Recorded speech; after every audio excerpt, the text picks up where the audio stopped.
Hello, my name is Father Gregory Pine, and I'm a Dominican friar of the province of St. Joseph.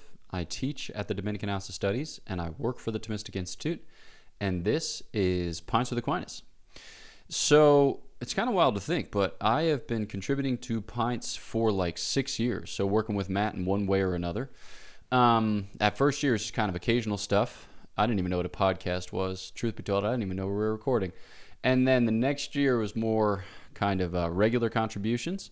And then for the past 4 years, it's been weekly, which is wild. So we started off with those hour-long live streams where I spoke at 1 billion words per minute and tried to answer every question under the sun.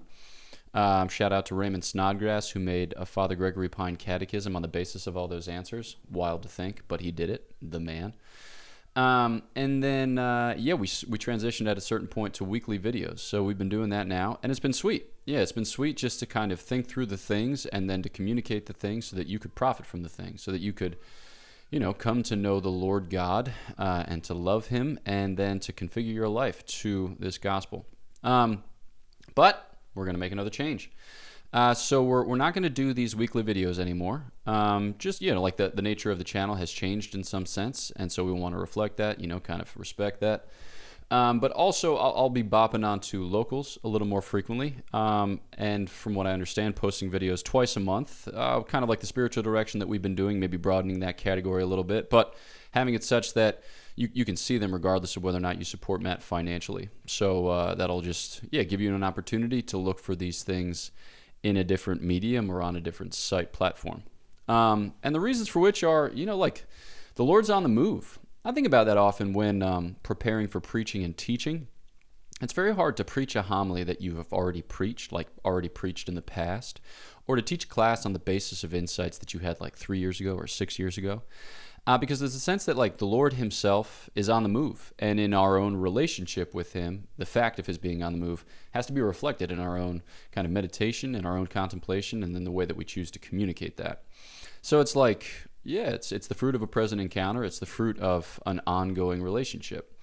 And so, just reading the signs of the times and looking for where the Lord's going in my life and the life of my community. So I'm assigned here to the House of Studies where I teach, and then to the Thomistic Institute where I do some yada yada thus and such. So some administrating, some content delivering, some lecture, retreat, conference organizing, whatever.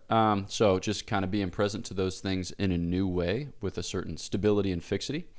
And it seems like, just kind of leaving a little more space for the personal encounters and then the kind of communal engagement. So I was doing 4 podcasts at a certain time, and I felt like I was going to die. So not doing Catholic Classics, at least this season or next season, and then doing a little less here with Pints and doing a little less with the Thomistic Institute off-campus conversations. But that leaves Godsplaining, which I'm still pumped about / motivated for. If you want to kind of pick up the conversation or kind of fill out the conversation in other venues, come to the Dominican House of Studies and study for a master's in theology, or kind of get involved with the Thomistic Institute at your local university, or start a Thomistic Institute chapter at your university, or hop on over to Godsplaining to listen to those conversations, which we have on the reg. So more and more now on Thursdays, just the regular episodes, and then basically every Monday guest episodes. Try to kind of vary that content and break it open to a wider evangelical perspective, albeit super Dominican from start to finish.